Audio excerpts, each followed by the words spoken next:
NFL Power Rankings, ladies and gentlemen, that's where we're at. We only got about 5-6 minutes to get this done, so we're going to go right into it. My number 10, I went with the Denver Broncos. I'm a little higher. I got the Vikings at number 10 still.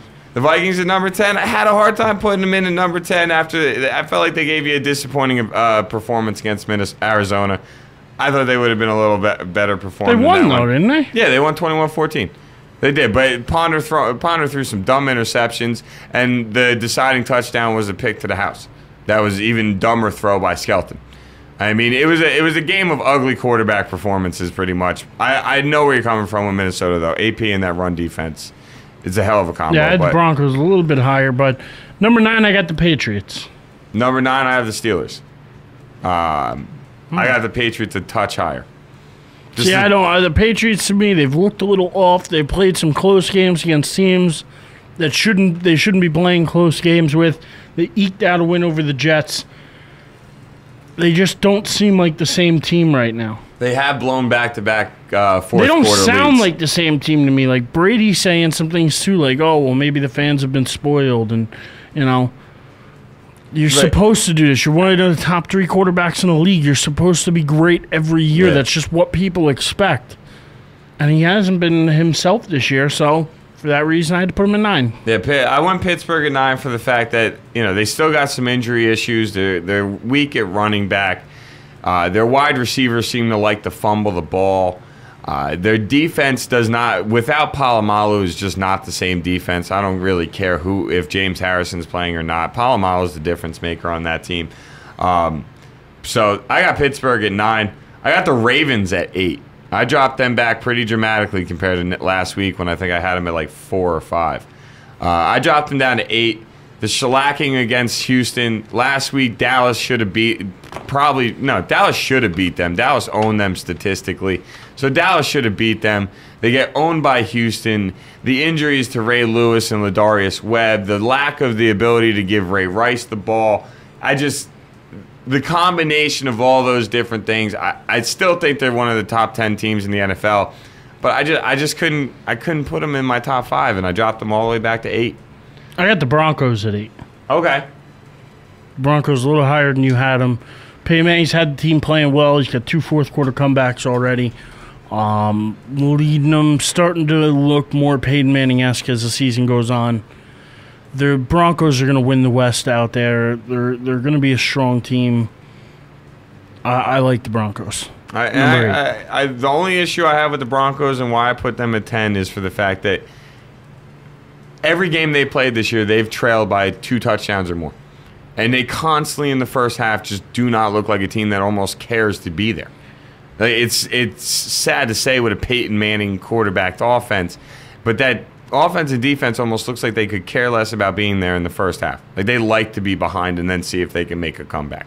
And it just drives me nuts.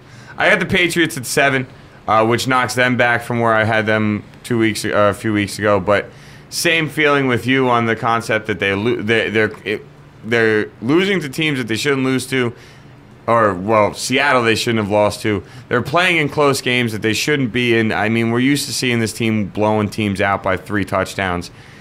They don't look exactly the same either. I do completely agree with you on that. But the simple fact of the matter is they have Bill Belichick and they have Tom Brady. So I just can't take them out of the top 10. I just can't see doing it. So I got them at my 7. Who you got at 6?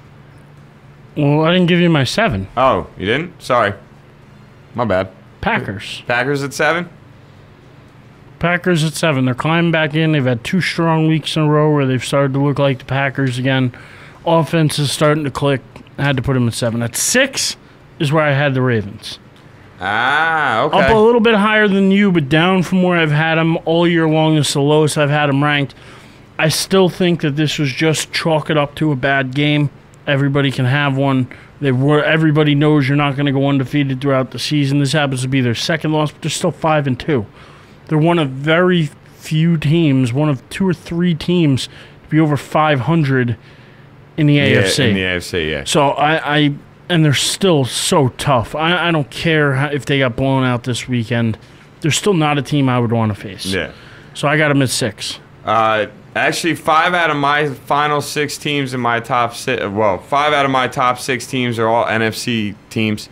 I don't think that's too surprising considering the NFC to me has looked better than the AFC, or that the AFC is just beating each other up. I don't know. Depending on your opinion, me personally, I think the NFC looks better than the AFC so far. That's just my opinion. At number 6, I got the Packers. I feel like they're finding their groove on offense. Rodgers is starting to put the ball where it needs to be. Some of those throws that he was missing by, 6 inches, maybe a foot, he was missing his receivers by. Well, now he's putting them on the dime. The defense still questionable to me, but that's just who the Packers are. They do not rely on that defense to win them games. What I do like about this team, though, is the simple fact of the matter is you can tell they're trying to stay running the ball. They might have lost Benson, but they're trying to run the ball. They're not doing a good job at it, but they're trying. And as long as you try, a defensive coordinator has to think about it. Maybe it's a small thought that lasts all of 30 seconds, but they still technically have to think about it. So I like Green Bay at number 6. Number 5, I got San Francisco. So number 5, I have the Bears.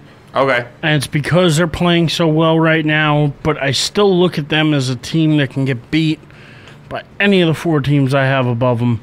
Yeah, they are 5-1, but to me, I mean, they're still just they're the Bears. I feel at times their defense is going to look old. I feel at times Cutler's going to make mistakes. I have the Bears at 5, and I think the teams above them can all beat them. See, the funny thing is, San Francisco I put at 5 because of the fact that you can just tell with this team. When they fall behind, they are just not the same team. They are a team that wants to play a tie game. They can live with being down 3. They don't mind that. Even 4. They can live with that. But the second it turns into a 2-possession game, which, don't get me wrong, really ought to do against their defense. And the second it does, I feel like this team's done. They just don't seem like they know how to play from behind. You have the 49ers at 5. Who you got at 4? Who you have at 5?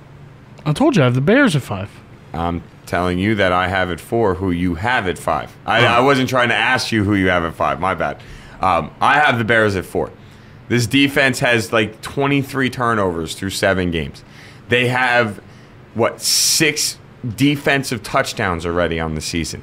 They step up in the red zone consistently. I mean, not just against Detroit last night, just all season long they have. And I agree with you. Definitely have nervous moments when you watch Chicago Bears. If I was a Bears fan, I wouldn't always feel confident about them. When Dallas played Chicago on Monday night 2 weeks ago, I thought Dallas was going to beat them. I thought Dallas looked better through that point of the season than Chicago. And then Chicago drubbed them, thanks to 2 defensive touchdowns. But I feel like if this defense stays healthy, then they're good. And I'm talking not just Urlacher or Briggs. I'm talking Charles Tillman especially. That man just plays ball. Manned up with Calvin all night last night. Balled out. And Julius Peppers, I got 3, though. At 3, I got you. Oh, wait, at 4, I got the 49ers, so we just swapped. So we just swapped 4 or 5. I got the G-Men at 3. Me too. Okay. Texans? Texans, Falcons. Okay. So we agree 1, 2, 3. Giants, obviously, you still see a couple holes in the defense. Offensively, they look like they're working. Hard to put them against the 6-0 team and the Falcons as well, even though the Falcons had an off week. And the Giants did play well. Still, to me, I don't know. The Falcons just seem, even though I think the Texans are a more balanced team, the Falcons are overall the better team in my mind. Especially at least from what you've seen. Yep. The interesting thing is, I would love to see last year the Falcons traveled to Giants Stadium for the wild card game, and the Giants owned them. I would love to see the 2 of them play in Atlanta. Why? Because Atlanta is so good at home and the Giants are so good on the road. I would love to see that battle. Which one prevailed? Which one would come out on top? Because I think that would be 10 times better than what you watched last year in the playoffs. I do. I know if you're a Giant fan, you loved what you watched. But for a guy that didn't care who won the game, it was a boring game. It really was. And I would love to see these 2 teams meet each other in Atlanta, because I think that would be such a better matchup for the average football fans. Not the guys that are fans of Atlanta or New York, but the guys that don't have a care on who comes out of that game. Texans, I think it's fair enough to say why they're a 2. That defense, just balance, methodical on offense. They are who they are. And Atlanta, I know they had a bye week. I was curious if you were going to drop them out, considering they had the bye week. I didn't know, because I know some people overreact on bye weeks and they like forget about the team. But let's be serious. Atlanta has won by blowouts. Atlanta has come from behind to win. Atlanta has won tight games. They've won every game they've played, and they've done it in numerous ways. I don't like teams that go 6-0 and blow everybody out the water, because sooner or later somebody's going to get you. Somebody's going to have your number. So I'm not a fan of that. So that's our power rankings for the Week 7. Officially in the books, ladies and gentlemen.